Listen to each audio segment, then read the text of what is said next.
66% of professional contractors prefer Menards for lumber and building materials.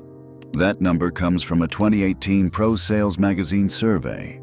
Home Depot has 2,300 stores across the United States, the most sophisticated contractor program in American home improvement retail, and more brand recognition than any other hardware store in the country. Menards has 341 stores in 15 Midwest states and does not carry Milwaukee, DeWalt, Makita, or Ryobi. And nearly 2/3 of the professional contractors surveyed preferred to buy their lumber from the smaller chain. The contractors who answered that survey cited one specific reason above all others. Menards feels like an actual lumber yard. What they meant by that, and why Home Depot cannot replicate it despite being 6 times larger by revenue, is the story of what happens when a retail format is so specifically engineered for one customer's workflow that copying it would require dismantling the format that made the company what it is. Home Depot has 2,300 stores and $83 billion in annual revenue. It has a pro contractor program, dedicated pro desks, and a tool department that carries the professional brands Menards cannot stock. It has everything except the thing that 66% of professional contractors say they go to Menards for. The reason is not pricing, though Menards prices lumber competitively. The reason is not selection, though Menards carries a full building materials range. The reason is physical. It is the format of how lumber exists in a Menards store versus how it exists in a Home Depot. And once you understand the format difference, the contractor preference makes complete sense, and the reason Home Depot cannot match it becomes equally clear. To understand why a smaller chain wins the lumber category against the largest retailer in America, you have to understand what Menards actually is as a physical space. Menards is not a 105,000 square foot warehouse store with a lumber aisle inside. It is a 200,000 plus square foot store with a full-service lumber yard attached. A lumber yard that contractors drive their trucks directly into. The pole barn lumber yard sits behind the Menards retail building. The lumber is stacked horizontally at ground level, covered from weather but exposed to ambient humidity and temperature, which means the boards are already acclimated to the local climate before a contractor picks them up. A contractor who needs 50 2x4s at a Menards drives their truck into the yard, backs up to the stack, hand selects the boards, loads the truck bed, and drives out. The transaction involves no orange cart, no indoor lumber aisle navigation, no checkout line with a flatbed, and no transfer from a cart to a truck in a parking lot. It involves a truck and a stack of lumber and nothing in between. At Home Depot, the same contractor parks in the parking lot, retrieves a flatbed orange cart from near the entrance, navigates to the lumber aisle, loads boards onto the cart while standing in an indoor aisle with other shoppers present, pushes the flatbed through the checkout process, exits through a gate check, and transfers the boards from the cart to their truck in the parking lot. Both transactions end with lumber in the truck.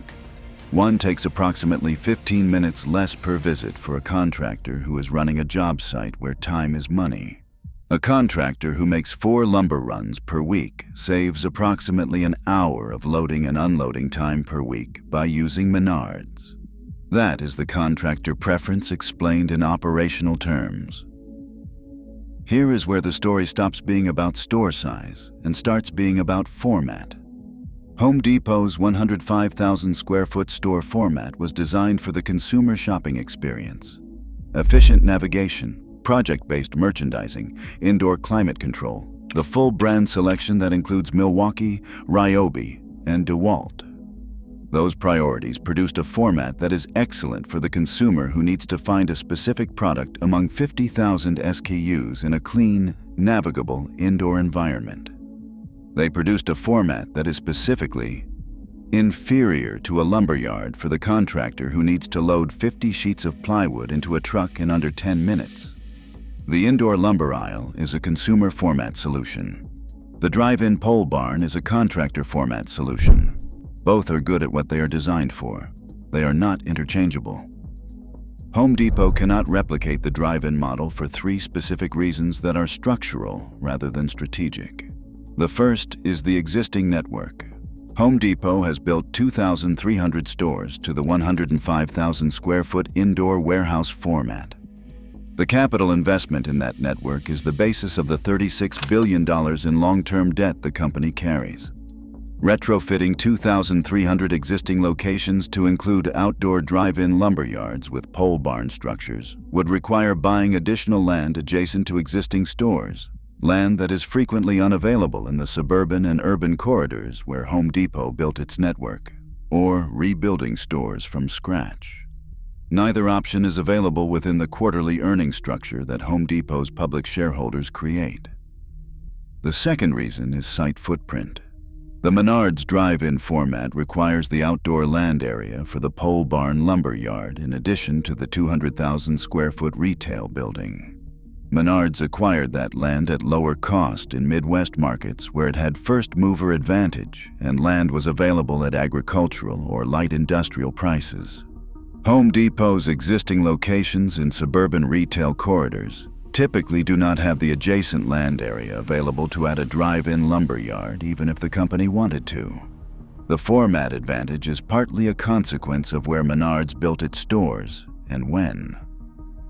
The third reason is capital allocation pressure. A 200,000 square foot Menards with a full drive-in lumber yard requires more capital per location than a 105,000 square foot Home Depot without one. Menards finances each new store from the internal cash flow of existing stores, with no debt service and no quarterly earnings pressure to optimize capital deployment. Home Depot finances expansion from a combination of internal cash flow and debt capital, inside a quarterly reporting structure where capital allocation decisions are scrutinized by institutional shareholders who expect each deployment to generate returns above a specific hurdle rate. A 200,000 square foot drive-in format store represents a capital commitment that Home Depot's earnings structure would require to generate returns justifying the premium over its existing format. In Midwest markets where Menards has 60 years of established contractor relationships, that justification is difficult to construct. The detail that closes this story is where the drive-in format came from. John Menard built pole barns to pay for his college education. The first structures Menards ever built for paying customers were the same open-air covered structures that house the Contractor lumber yards at Menards locations today. The format that 66% of professional contractors prefer over Home Depot's indoor warehouse is the format the founder used to start the company. Home Depot built its format from scratch using retail real estate principles optimized for consumer shopping. Menards built its format from what was already in the founder's hands and never found a reason to change it. That is not nostalgia. It is competitive advantage that compounded for 60 years before Home Depot figured out what it was competing against. If this changed how you think about why the format of a store matters as much as what is inside it, subscribe. The physical decisions that define how a store is built determine more about who shops there than any brand relationship or loyalty program ever will.